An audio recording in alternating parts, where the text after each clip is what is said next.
복 있는 사람은 악인들의 꾀를 따르지 아니하며 죄인들의 길에 서지 아니하며 오만한 자들의 자리에 앉지 아니하고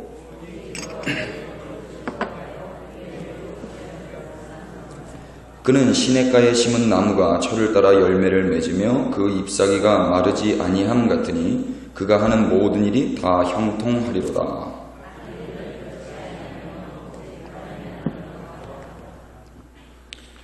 그러므로 악인들은 심판을 견디지 못하며 죄인들이 의인들의 모임에 들지 못하리로다. 무릇 의인들의 길은 여호와께서 인정하시나 악인들의 길은 망하리로다. 아멘. 오늘부터 10월 한 달 동안 시편 말씀을 통해서 하나님의 마음을 나누고자 합니다. 시편은 150편까지 있습니다. 제가 한번 계산을 해보니까요, 시편 말씀을 가지고 수요일마다 제가 한 달에 한 4주 정도로 잡고 격주로 이제 계산을 해봤을 때 한 6년 정도 하면 시편이 끝나는 것 같더라고요.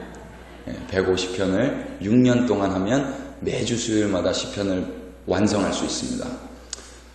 6년 안에 예수님 오시기를 기다리고 있습니다. 할렐루야. 오늘은 그 제일 첫 번째 시간입니다. 시편 1장 1절부터 6절까지인데요. 너무나도 유명한 말씀이기 때문에 우리는 이 말씀들을 식당에서나 가정에서 많이 볼 수가 있었던 말씀입니다. 그러나 이 말씀의 가장 큰 그림은 악인과 의인의 대조이지요. 악인은 이런 삶을 살고 의인은 이런 삶을 살았다. 오늘 우리가 이 시편의 본문 말씀에 들어가기 앞서서 한 가지 알아두고 염두에 둬야 될 것이 있다고 생각합니다. 그건 뭐냐면 이 세상에 과연 의인이 있는가? 이 세상에 의인이 존재하는가? 우리는 이 답을 성경에서 한번 알아봐야 되겠죠? 성경에서 한번 찾아보도록 하겠습니다. 열왕기상 8장 46절입니다. 열왕기상 8장 46절.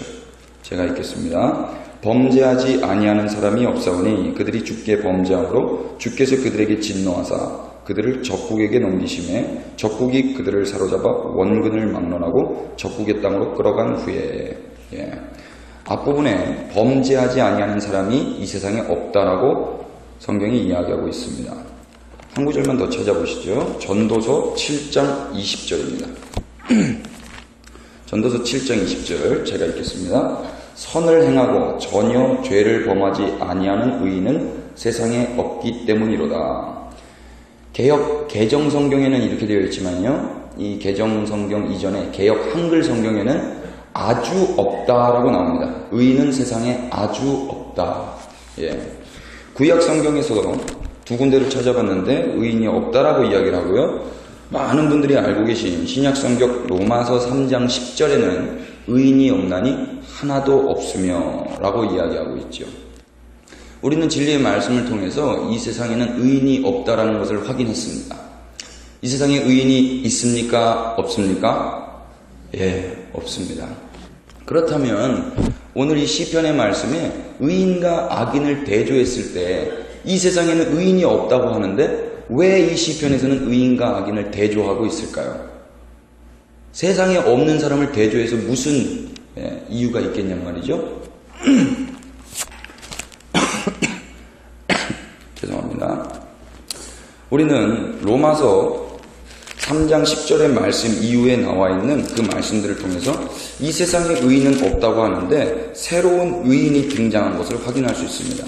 로마서 3장 10절 이하의 말씀을 집에 가서 한번 쫙 묵상을 해보시면 다 아실 겁니다.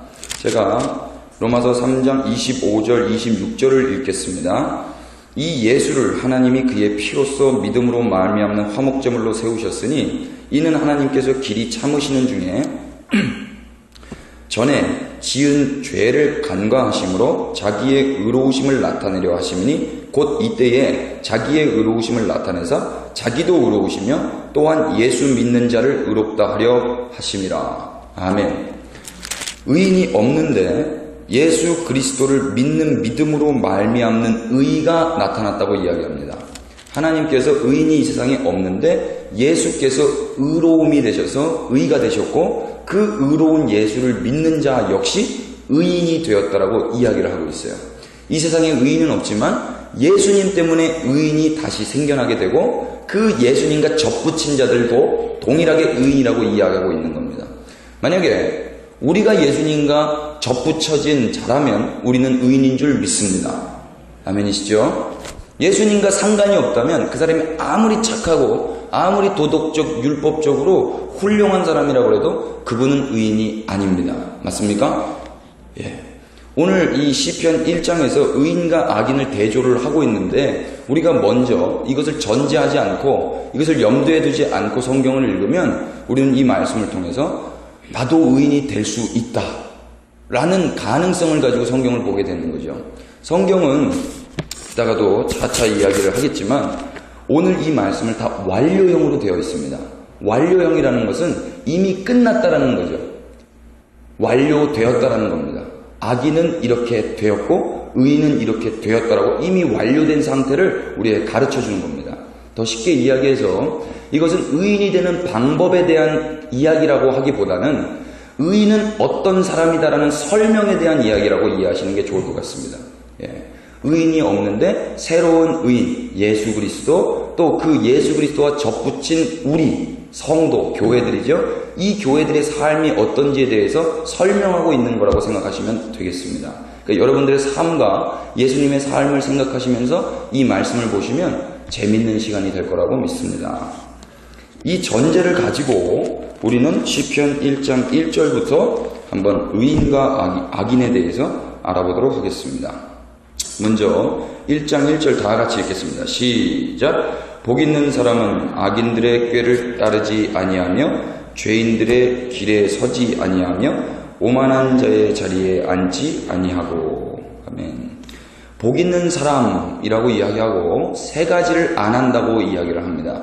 복 있는 사람은 무엇을 안 하고 또 무엇을 안 하고 무엇을 안 하고, 그 첫 번째가 악인들의 꾀를 따르지 않는다고 이야기를 하고요. 두 번째는 죄인들의 길에 서지 않는다고 이야기를 하고요. 끝으로 세 번째는 오만한 자들의 자리에 앉지 않는다고 이야기합니다. 이 세 가지를 순차적으로 알아볼 텐데요. 먼저 우리가 알아야 될 것은 복 있는 자들은 이런 사람들이다 라는 것을 먼저 염두에 두시고, 이 말씀이 감탄사라는 것을 또 아셔야 됩니다. 감탄사. 와, 이게 감탄사죠. 와, 예. 복 있는 자여, 이겁니다. 히브리어 원어를 보니까요, 감탄사로 시작을 하더라고요. 와, 당신은 복이 있는 자군요. 당신은 복이 있기 때문에 이것을 하지 않는 자군요. 이렇게 이해하시면 되겠습니다. 복 있는 자는 세 가지를 안 했습니다. 그 첫 번째, 악인들의 꾀를 따르지 않았습니다. 악인들의 꾀. 악인이라고 번역된 영어 성경을 보니까요, 이 악인은 ungodly라고 되어 있더라고요. ungodly가 뭐냐면 God, 하나님을 부정한 자라는 거예요. 하나님을 부정하는 자, 하나님을 섬기지 않는 자, 하나님의 존재를 인정하지 않는 자가 악인인 것입니다. 그 하나님의 존재를 인정하지 않는 자가 꾀를 내요. 이 꾀라고 번역된 히브리어 야자는요, 계획, 목적, 조언이라는 뜻이 있더라고요. 하나님을 섬기지 않는 자들이 무슨 계획을 할까요? 하나님을 따르지 않는 자들이 무슨 목적을 가지고 이 세상을 살아갈까요? 또 하나님을 섬기지 않는 자들이 상대방을 바라보면서 무엇을 조언해 줄 수 있을까요? 저는 이 말씀을 묵상할 때 하나님을 따르지 않고 하나님의 존재를 부정하는 자들이 조언해주고 그들의 삶의 목적과 계획을 한 가지로 정의할 수 있었습니다. 그것은 뭐냐면 나 자신을 위해서 사는 거죠. 하나님을 위해서 살지 않으면 인간은 반드시 나 자신을 위해서 살게 되어 있더라고요. 하나님을 위해서 사는 자들은 의인이지만 나 자신을 위해서 사는 자들은 악인인 거죠. 그래서 예수님, 유일하게 의인은 예수님이라고 우리가 성경에서 미리 확인했었죠. 그 예수님은 자기 자신을 위해서 살지 않으신 줄 믿습니다. 그분은 왕이심에도 불구하고 이 세상에 종의 형체를 가지고 내려오셨잖아요. 그분은 힘이 있으심에도 불구하고 하나님이심에도 불구하고 이 땅에서 종으로 연약한 양으로 죽으셨단 말이죠. 자신을 위해서 살지 않으셨어요. 하나님의 뜻을 위해서 사셨단 말입니다. 그게 의인의 모습인 거죠. 아멘이시죠? 꾀로 번역된 히브리어 야자가 계획, 목적, 조언이라고 했습니다. 이 신을 섬기지 않는 사람들의 온통 머릿속에 든 계획은 어떻게 하면 내가 잘 먹고 잘 살까요? 어떻게 하면 내가 이 세상에서 잘 먹고 잘 살까? 그래서 하나님을 기쁘시게 하기보다는 내가 기쁜 게 그들의 목적이 됩니다. 어떻게 하면 내가 잘 될까를 계획하고 사는 게 그들의 삶의 이유인 거예요. 또 주변에 있는 사람들에게 그런 걸 또 가르쳐 줍니다. 이렇게 사는 게 지혜야. 이렇게 살아야 살아. 그러면서 막 똑똑한 척하면서 우리 같은 미련하게 예수님만 바라보며 사는 사람들에게 가르쳐줘요. 여러분들 그들이 가르쳐줄 때 속지 마시기를 축복합니다. 아멘. 예. 의인이신 예수님을 통해서 우리는 한번 확인해 보도록 하겠습니다. 마태복음 4장입니다. 한번 찾아봐 주실까요? 마태복음 4장 1절부터 4절까지 의인이신 예수님께서 어떻게 사셨는지 우리 확인하겠습니다. 제가 읽죠. 그때 예수께서 성령에게 이끌려 마귀에게 시험을 받으러 강야로 가사 40일을 밤낮으로 금식하신 후에 줄이신지라. 시험하는 자가 예수께 나와서 이르되 네가 만일 하나님의 아들이거든 명하여 이 돌들로 떡덩이가 되게 하라. 예수께서 대답하여 이르시되 기록되었으되 사람이 떡으로만 살 것이 아니요 하나님의 입으로부터 나오는 모든 말씀으로 살 것이라 하였느니라 하시니. 아멘. 예수님 많이 배고프셨습니다. 많이 줄이셨어요. 40일 동안 금식하셨는데 원수가 뭐라고 유혹했냐면 야 돌을 떡으로 만들어서 먹어 그랬어요. 만약에 이 예수님께서 자신을 위해서 사셨다면, 자신을 위해서 금식을 하셨다면, 자신을 위해서 줄이셨다면 반드시 능력이 있기 때문에 돌을 떡으로 만들어서 먹으셨을 겁니다. 원수가 그렇게 유혹했을 때 충분히 그럴 능력이 있으셨기 때문에 그렇게 하셨을 겁니다. 근데 아시다시피 예수님은 그렇게 하지 않으셨습니다. 아멘이시죠? 예수님은 자신을 위해서 사는 게 아니었어요. 금식도 나를 위해서 하신 게 아니란 말입니다. 우리는 그러니까 금식하는 이유도 우리가 확인하죠. 나를 위해서 내 기도 제목에 응답을 위해서 금식하는 것, 그건 성경적이다 아니다. 예, 훌륭하십니다. 예수님처럼만 하면은 우리가 의인인 거예요. 그렇죠? 예수님에게 적부침 받은 자들은 이렇게 할 수 없다라는 게 시편 1장의 말씀이거든요. 악인은 그렇게 산고 의인은 그렇게 안 산다라는 말이죠. 예수님은 의인이시기 때문에 자신의 목적을 위해 살지 않고 하나님의 영광과 기쁨을 위해서 금식도 하시고 능력이 있으심에도 불구하고 돌을 떡으로 만드는 일에 거부하셨습니다. 반면에 악인들은 어땠는지 빌립보서 4장을 통해서 한번 확인해 보겠습니다. 빌립보서 4장 18절 19절입니다. 제가 읽겠습니다. 내가 여러 번 너희에게 말하였거니와 이제도 눈물을 흘리며 말하노니 여러 사람들이 그리스도의 십자가의 원수로 행하느니라. 그들의 마침은 멸망이요 그들의 신은 배요 그 영광은 그들의 부끄러움에 있고 땅의 일을 생각하는 자라. 아멘. 십자가의 원수들이 등장을 하고 있어요. 예수님의 원수죠. 십자가의 원수는 예수님의 원수입니다. 그들의 결국은 어떻게 되냐면 멸망이라고 나와 있어요. 왜냐하면 그들의 신은 하나님이어야 되는데 그들의 신은 예수님이어야 되는데 그들의 신이 누구라고 이야기합니까? 배라고 이야기합니다. 배는 요거예요. 요거 바다에 떠있는 배가 아니고 우리가 다 가지고 있는 배. 그러니까 악인들은 내 배가 부르면 행복한 겁니다. 내 배만 불리면 되는 거예요. 이게 신이거든요. 이게 신이에요. 배고프면 하나님도 죽일 수 있는 게 악인입니다. 그러나 의인은 아무리 배가 고파도 하나님을 찬양할 수 있는 게 의인이죠. 40일을 굶주려도 능력이 있음에도 불구하고 그것을 돌에서 떡으로 바꾸지 않는 예수님, 그분만 의인이십니다. 예. 악인과 의인이 이렇게 달라요. 다시 시편 말씀으로 돌아오셔서 다시 말씀 확인하겠습니다. 그래서 우리는 악인들의 꾀를 따르지 않는다. 이것을 예수님을 통해서 이미 확인을 했습니다. 예수님은 악인들의 꾀를 따르지 않으셨습니다. 완료형이에요. 예수님은 이미 끝났습니다. 악인들의 꾀를 따르지 않아서 그분이 의인이라는 게 증명된 거예요. 예. 두 번째로 의인들은, 복 있는 사람들은 어떻게 사냐면 죄인들의 길에 서지 않습니다. 죄가 무엇인지 악인이 첫 번째 나오고 뒤에 죄인이 나와서 좀 헷갈리기도 하지만 원어 성경을 보니까 다른 단어를 쓰고 있고요. 영어 성경에도 보니까 다른 단어를 쓰고 있어요. 죄인은 그냥 sinner고 아까 이야기했던 악인은 ungodly라고 이야기를 해요. sinner. 그러니까 죄를 지은 자, 범죄한 자들이에요. 우리가 범죄가 언제 우리 안에 이제 나타나게 되는지 창세기 말씀을 통해서 우리가 확인하죠. 창세기 3장입니다. 3장 4절 5절에 다 아시는 말씀이니까 제가 읽겠습니다. 뱀이 여자에게 이르되 너희가 결코 죽지 아니하리라. 너희가 그것을 먹는 날에는 너희 눈이 밝아져 하나님과 같이 되어 선악을 알 줄 하나님이 아심이니라. 아멘. 뱀이 인간을 꼬드깁니다. 너도 하나님처럼 될 수 있어. 너도 선악을 알 수 있어. 너도 영원히 살 수 있어. 그랬더니 사람이 뱀의 꾀임에 빠져서 선악과를 먹어버리죠. 예. 궁극적인 목적은 인간이 하나님이 되고 싶었던 것 같습니다. 영원히 살고 싶었고 나도 선악을 판단할 수 있었고. 네, 아니죠. 선악을 판단할 수 있는 분은 오직 하나님 한 분이신 줄 믿습니다. 아무리 내 눈앞에 저 사람은 잘못됐다라는 게 느껴져도 우리는 그럴 자격이 없는 자잖아요. 그죠? 그러나 우리는 매일 사람들을 판단하죠. 그럼에도 불구하고 아직 우리가 살아있다는 것은 하나님이 은혜로우시다라는 증거겠죠. 예, 참 그분은 좋으신 분이십니다. 아무튼 이 죄라는 것은 하나님 없이 하나님과 떠난 상태, 하나님과 분리된 상태를 일반적으로 죄라고 정의를 하더라고요. 기독교에서. 그러니까 하나님을 왜 인간이 떠났을까요? 하나님에게 소속되어 있으면 내가 하나님 노릇을 못하거든요. 그건 재미가 없어요. 내가 하나님 돼야 재미가 있습니다. 내가 대장이 돼야 재밌어요. 내가 꼴등되면 재미 하나도 없습니다. 어떤 사람들이 동창회에 안 간다고 해요? 꼴등하는 사람은 동창회에 안 간다고 그러잖아요. 성공하고 출세한 사람은 동창회 간다고 그러잖아요. 머리 노릇하고 싶은 거거든요.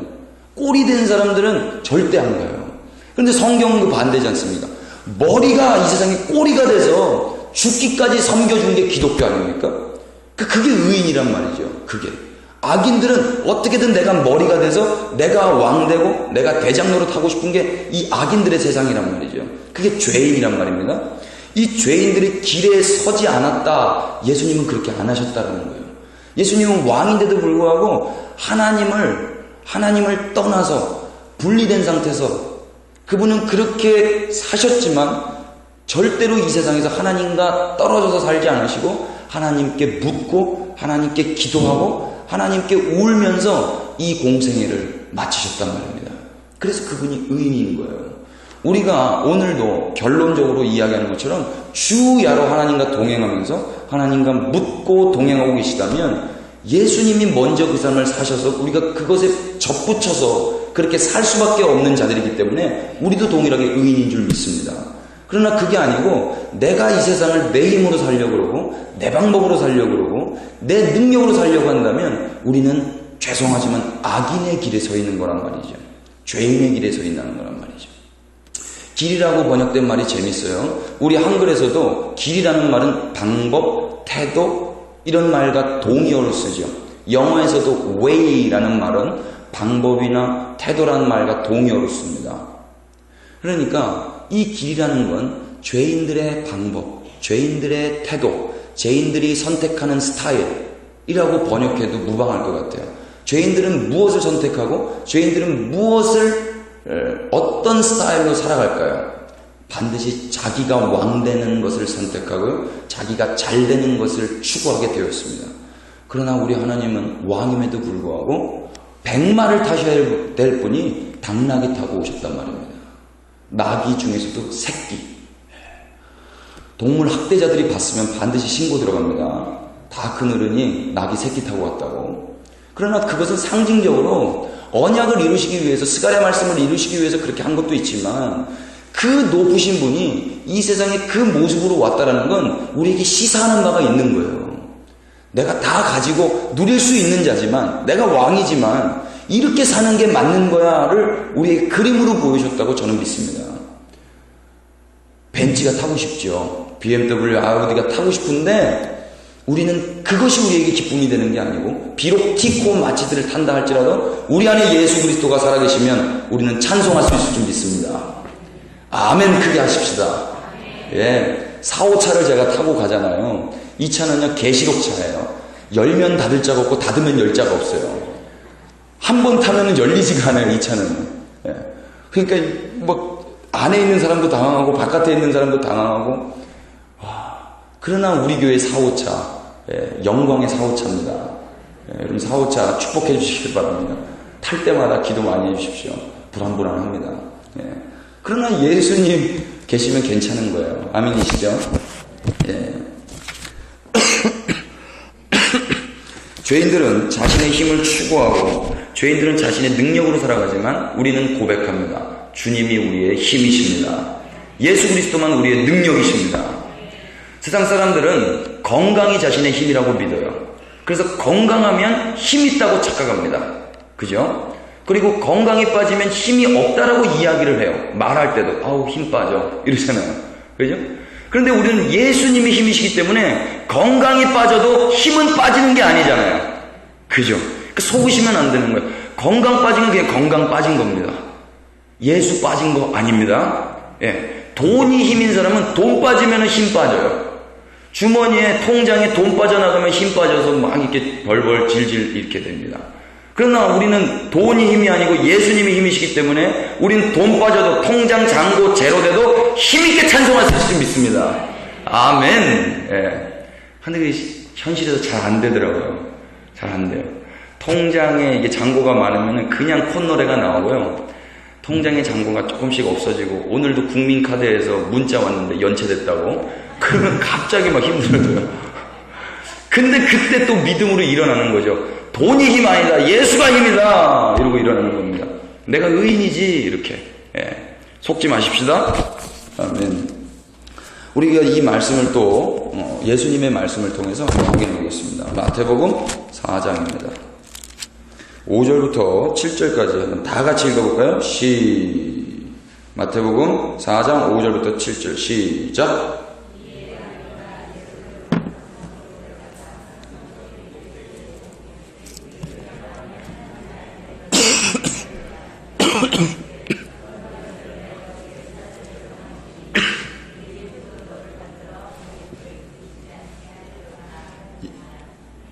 예수께서 이르시되 또 기록되었을 때 주 너의 하나님을 시험하지 말라 하였느니라 하시니. 아멘. 두 번째로 마귀 원수가 예수님을 시험합니다. 어디로 데려가냐면 거룩한 성 예루살렘이죠. 그 성으로 데려가서 성전 꼭대기에 세웁니다. 그리고 뛰어내리면 천사가 너를 받들 거야. 그래서 돌에 부딪히지 않게 할 거야. 이렇게 이야기를 하는 거죠. 성전 꼭대기라 하면요, 많은 사람들이 바라볼 수 있었던 전망대와 같았습니다. 성전 꼭대기에 올라가면 그 예루살렘 전경이 다 들어왔던 거죠. 그리고 제사장들은 성경 꼭대기에서 나팔을 불었습니다.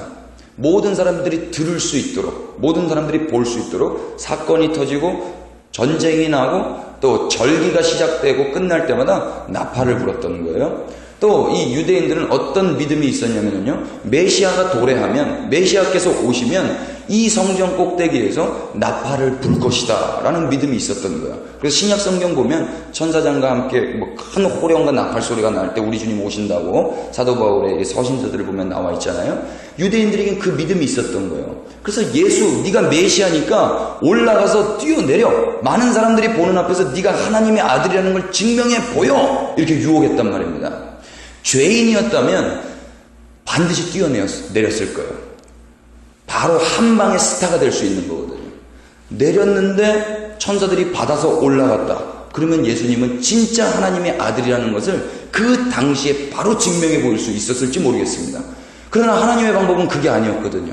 하나님이 예수님을 통해서 영광을 받으시려는 방법은 스타가 되는 것, 높은 꼭대기에 올라놓고 영광을 받으시는 게 아니고 낮고 낮은 이 땅에 떨어져 미랄로 썩는 게 하나님께 영광되는 거였거든요.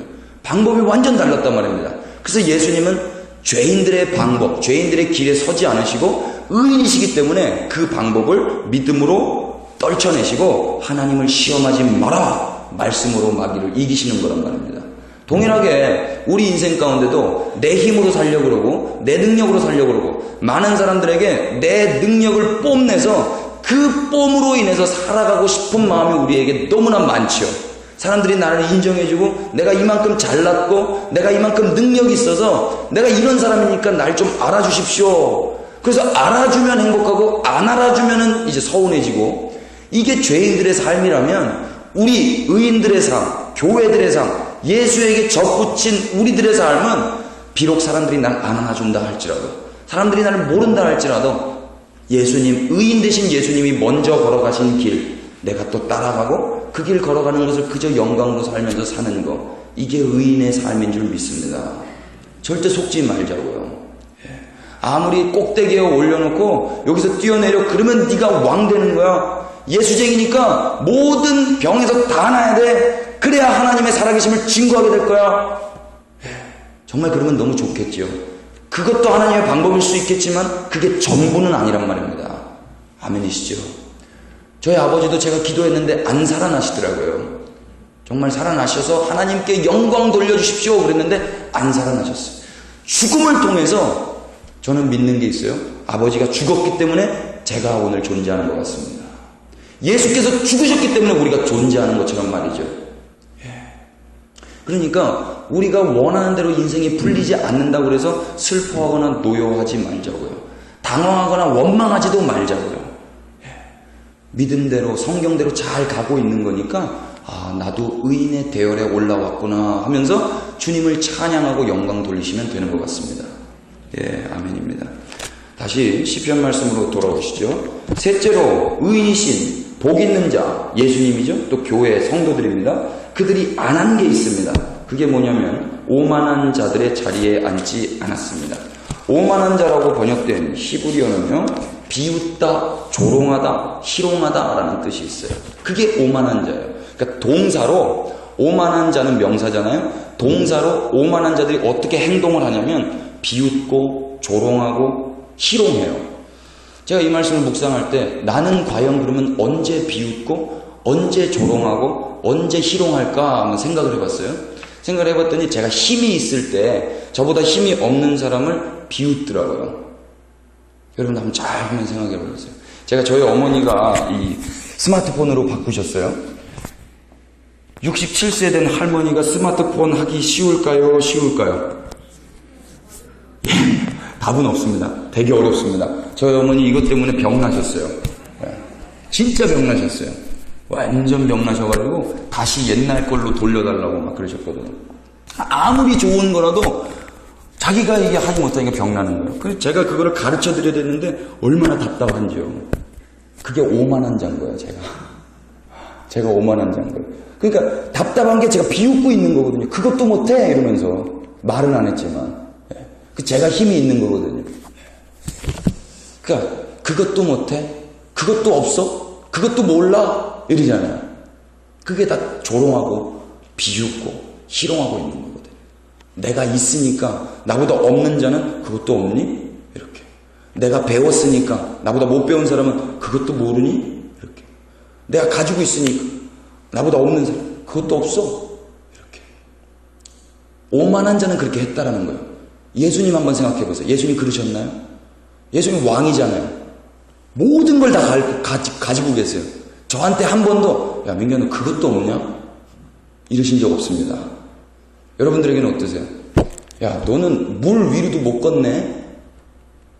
너는 죽은 자도 못 살려내네? 그러신 적 없잖아요. 그죠? 우리 예수님은 그래서 의인이신 거예요. 우리 예수님은.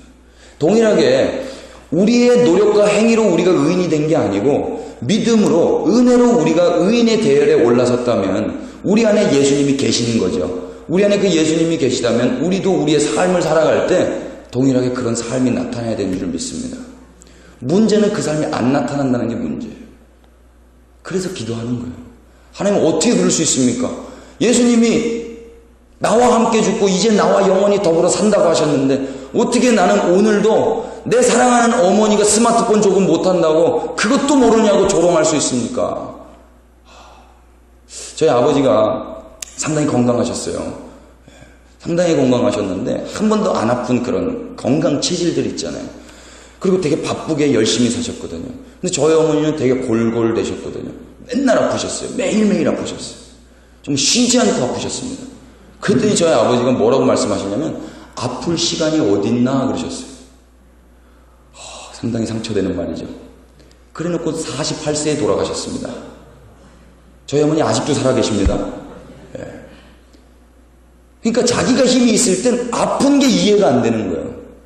자기가 힘이 있을 때. 그러니까 그 시야가 없는 거죠. 그런데 우리 주님은 모든 걸 다 가지고 계셨음에도 불구하고 우리의 이 땅에 우리 인간과 동등됨으로 내려오신 거예요. 하나님과 동등됨을 취함을 버리시고 우리와 동등되신 거죠. 그래서 우리의 눈높이와 맞춰서 그래 너도 아프지? 나도 아파. 너도 죽지? 나도 죽어. 너도 죄? 나도 죄. 참 좋으신 분인 거죠. 그러니까 이 예수님 알면 우리가 어떻게 그 예수님을 모른 척할 수 있겠습니까? 우리 주님만 의인이신 줄 믿습니다. 그렇게 살고 싶습니다. 건강한 자는 약한 자를 비웃고 똑똑한 자는 무식한 자를 비웃고 젊은 자는 늙은 자를 비웃고 가진 자는 없는 자를 비웃는 것이 오만한 인생들의 일상입니다. 우리 하나님은 우리 예수님은 그러나 그렇게 살지 않으셨어요. 우리 주님을 찬양합니다. 우리 예수님은 자신을 위해서 살지 않았기 때문에 그렇게 안 하실 수 있었던 것 같아요. 왜 사람들이 오만할까 이렇게 비웃을까 생각을 해봤더니요. 제가 저희 어머니를 그렇게 비웃을 때 저는 우쭐대게 되어 있어요. 누군가를 제가 비웃을 때 상대적으로 저는 우쭐하게 되어 있습니다. 그것을 다른 말로 상대방이 저보다 낮게 되면 제가 높아지는 거예요. 상대적으로. 그러나 또 비참한 현실은 뭐냐면요. 저보다 누가 더 잘났으면 저는 또 비참해지는 거예요. 항상 이렇게 계단으로 올라가 있어요. 끝이 있을까요? 끝은 없어요. 끝은 없어요. 마태복음 4장으로 다시 넘어가서 우리 예수님이 어떻게 사셨는지 한번 확인해 보겠습니다. 8절부터 11절까지입니다. 한 목소리로 읽겠습니다. 마태복음 4장 8절 11절 시작.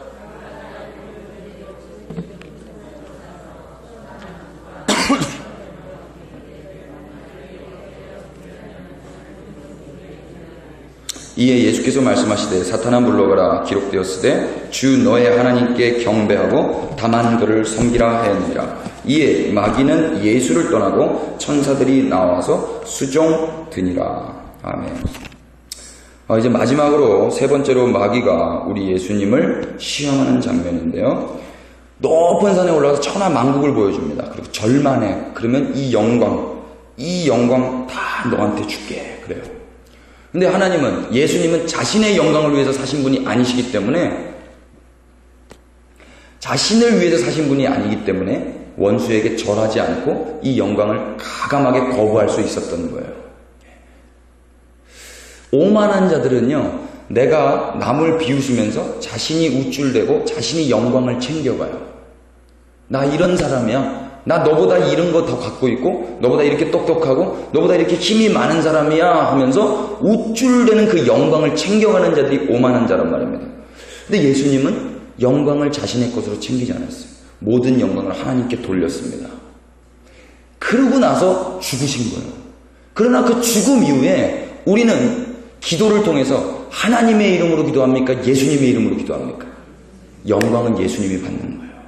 우리가 오늘 영광을 포기하고 원수에게 절한 그 영광을 포기하잖아요. 그러면 천국에서 그 면류관이 있는 거란 말입니다. 이렇게 하면 그렇게 받는 게 아니고 그 천국을 소유한 자들의 삶이 이렇다라는 말이죠. 예. 그러니까 예수님은 그 영광을 아시기 때문에 원수에게 절하지 않고 원수로부터 오는 영광을 가감히 포기하실 수 있었던 거예요. 그래서 우리는 그 예수와 접붙인 자이기 때문에 이 세상에 어떤 금은 보화가 있다 할지라도 그거를 추구하지 않을 수 있는 거죠. 어떤 한 신학자가 이런 이야기 했습니다. 초대교회에는 은과 금은 없어도 예수의 이름은 있었다. 그러나 오늘날은 은과 금은 있는데 예수의 이름이 없다 그랬어요. 심각한 말이죠. 은과 금이 영광이 돼서 예수 그리스도의 영광과 바꾸어버렸다고 이야기를 하는 거예요. 그분의 말씀은.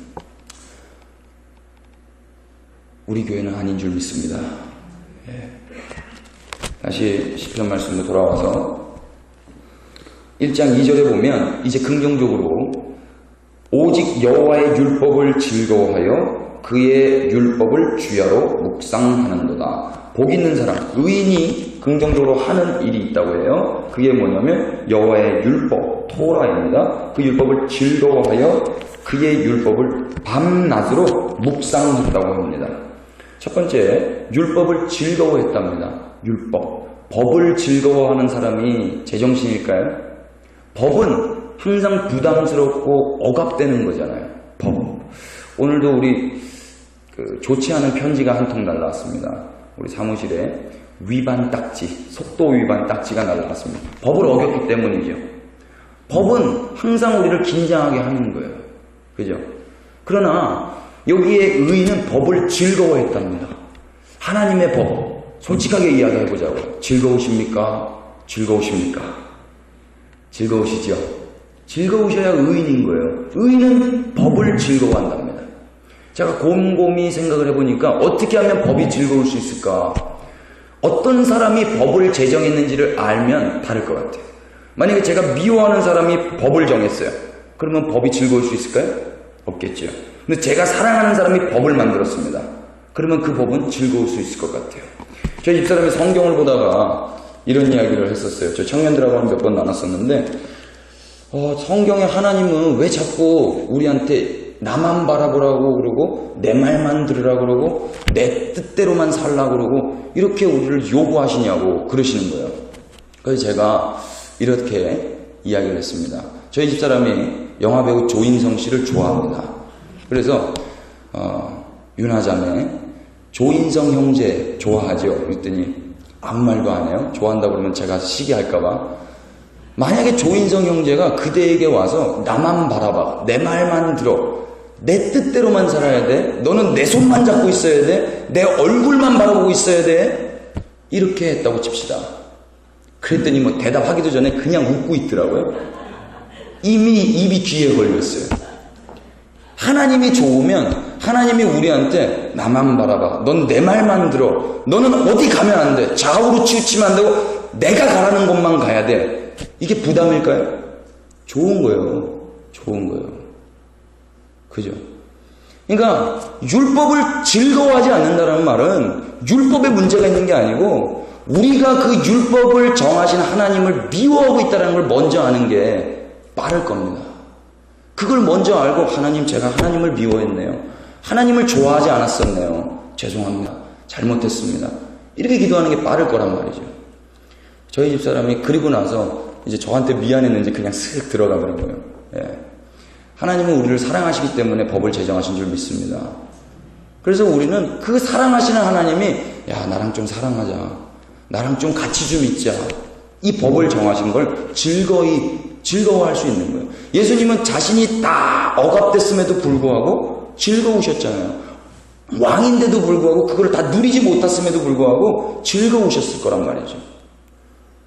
그리고 주야로 묵상했다고 하는데 이 묵상하다라는 게 뭐 성경책에도 나와 있죠. 풋노트가 읊조리다, 작은 소리로 웅얼웅얼거리다, 중얼거리다 이렇게 되어 있어요.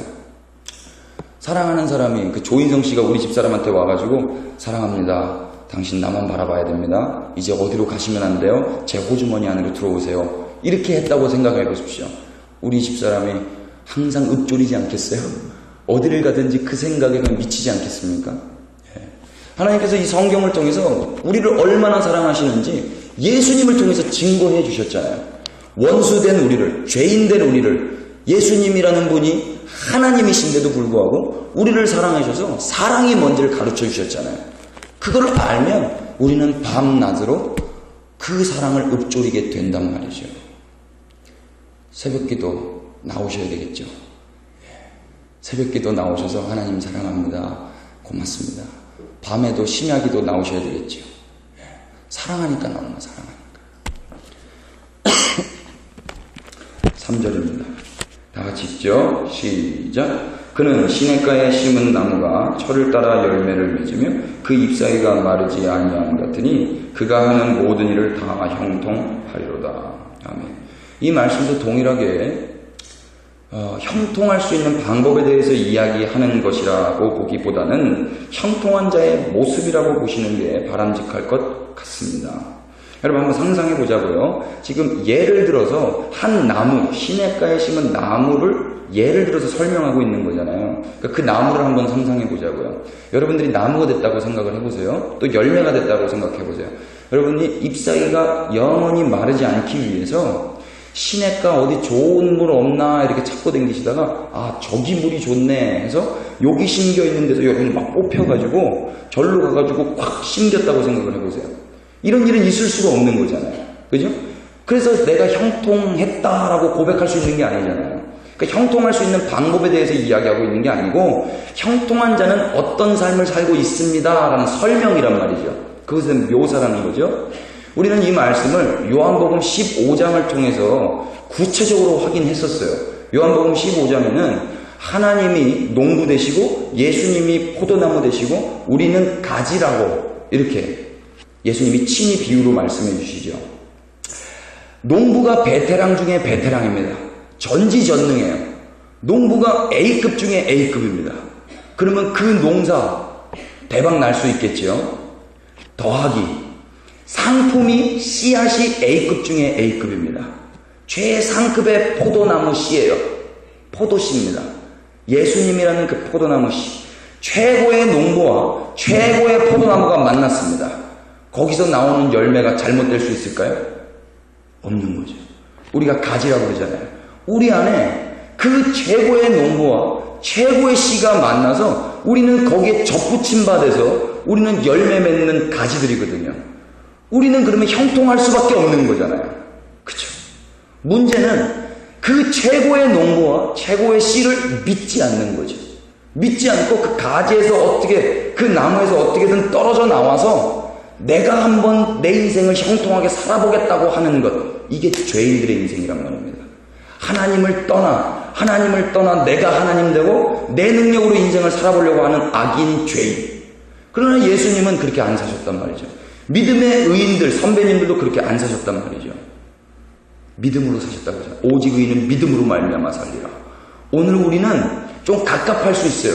내 원대로 안 되는 것처럼 보일 수도 있어요. 아, 여기 이 시냇물 아닌 것 같아. 여기는 신천이잖아. 저쪽 잠실에 있는 그곳으로 가야 되는데, 청계천으로 가야 되는데, 여긴 동두천의 신천이잖아. 아니에요. 하나님이 최고의 농부시고 예수님이 최상급의 포도나무신데 우리를 이곳에 심으셨습니다. 그러면 우리는 이곳에서도 아름답고 귀한 열매를 맺을 수 있을 줄 믿습니다. 예. 자꾸 원수는 나가라 그래요. 하나님을 떠나라 그럽니다. 그러면 죽는 거예요. 예. 한번 나무가 뽑혀가지고 다른 데 심기면 그 나무 아프잖아요. 저 장로님께서 장로님들이 우리 교회 앞에 이렇게 나무 심으셨잖아요. 한동안 나무가 아파가지고 막 닌겔 맞고 그랬잖아요. 예. 나무가 파래야 되는데 노랗게 다 그래가지고. 예. 우리는 예수님께 심겨져 있어야 됩니다. 하나님이 심는 거예요.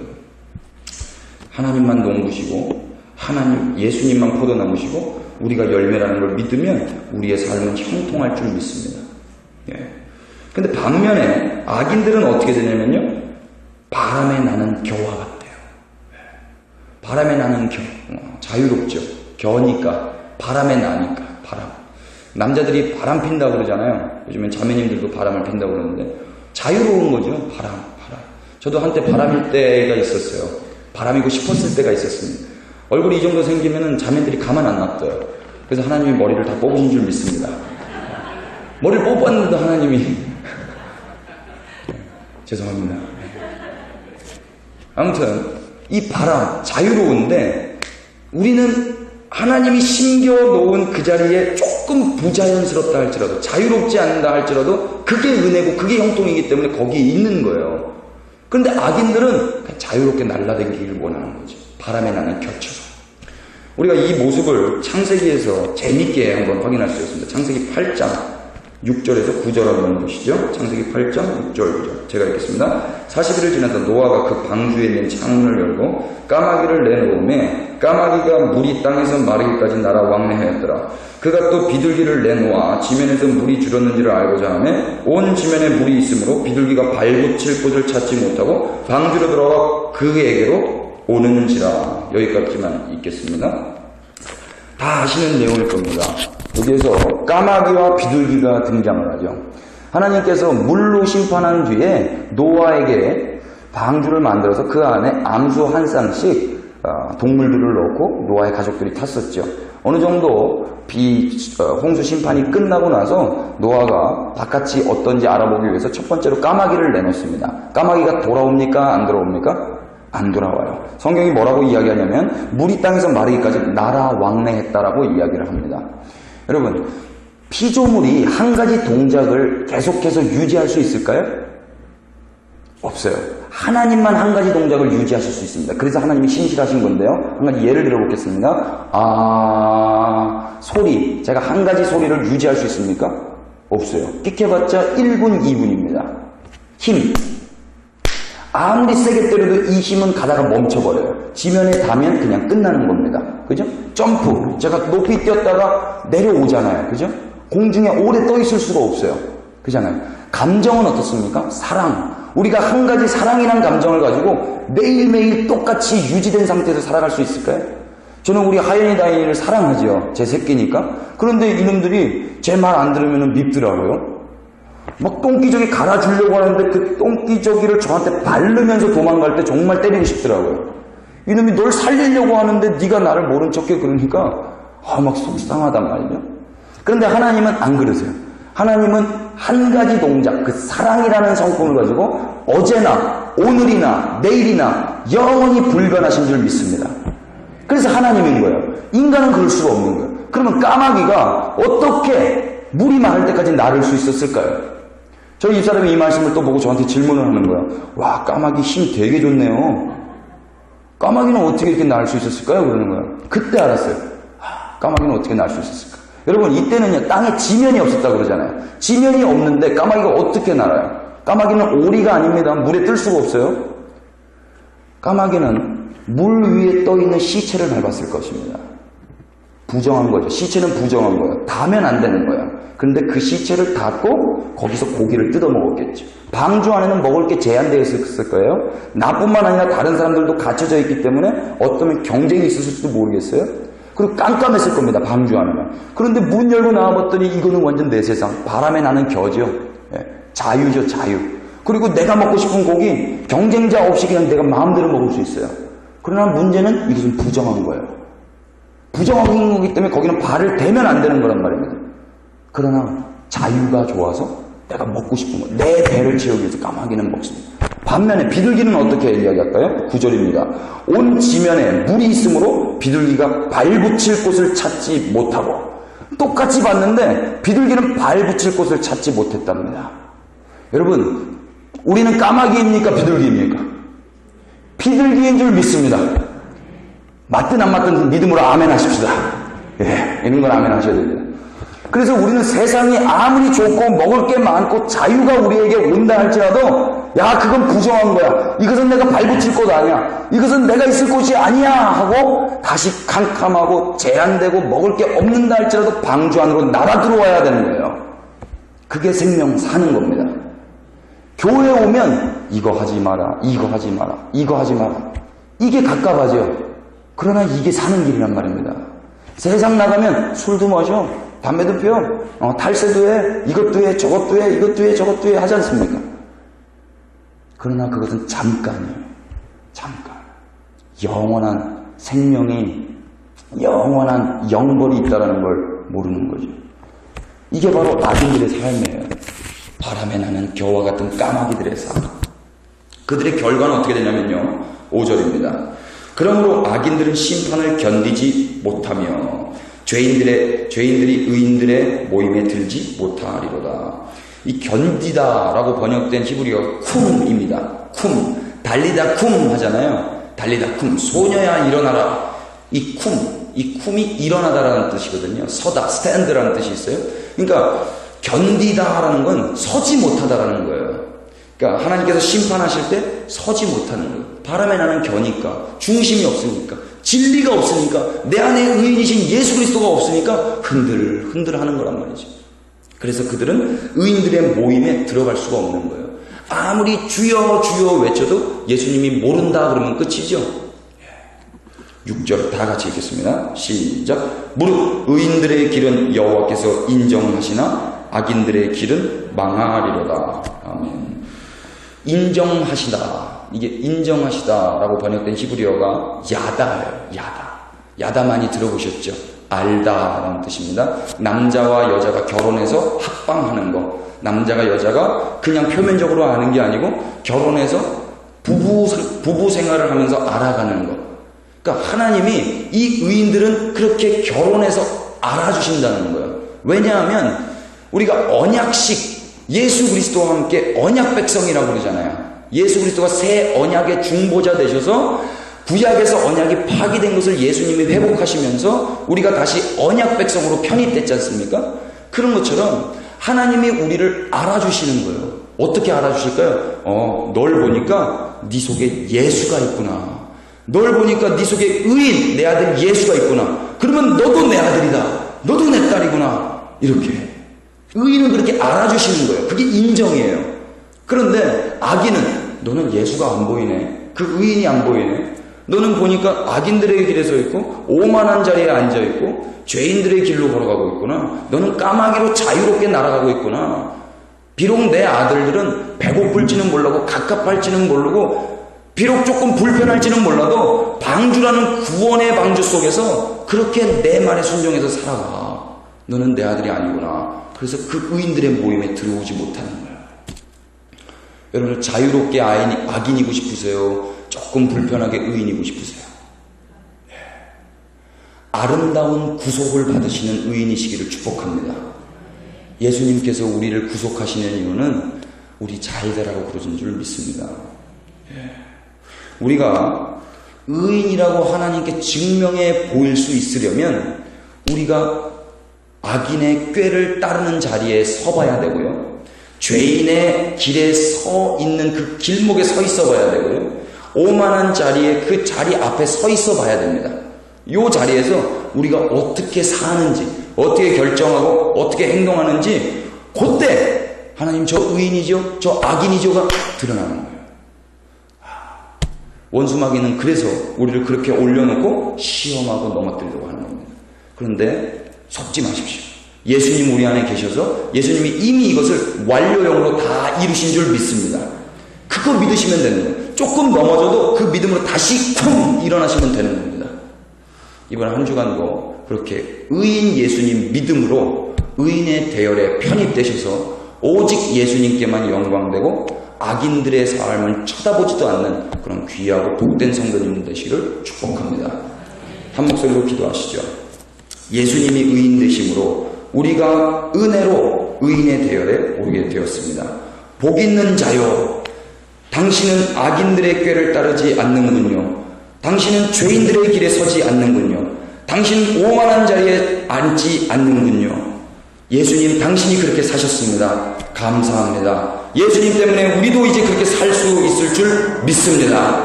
예수님께 감사와 찬양 올려드리시고 또 그렇게 인도해 달라고 한 목소리로 기도하시겠습니다. 기도하시죠. 주 예수님 감사합니다. 예수께서 우리를 그렇게 인도해 주셔서 오늘 우리가 비록 연약하고 염치 없고 그렇게 악한 죄인이지만 하나님께서 붙들어 주시고 또 믿음 주셔서 은혜로 덮어주셔서 복 있는 자 의인의 대열에 오를 수 있도록 하셨습니다. 감사합니다. 시냇가에 심은 나무로 잎사귀가 마르지 않게 그 형통한 삶을 허락해 주셨습니다. 비록 예전에는 바람에 나는 겨가 좋은 것 같아서 자유롭게 까마귀처럼 날아다녔지만 하나님 이제는 어떤 것이 옳은 것인지 어떤 것이 진리인지 분별할 수 있게 해주셔서 이제는 비록 캄캄하고 어둡고 제한되고 구속받는다 할지라도 이 구원의 방주 속으로 날아들어오는 비둘기로 살아가게 하시니 감사합니다. 하나님 알아주셔서 감사합니다. 하나님 인정해 주셔서 감사합니다. 하나님 영광받아 주옵소서.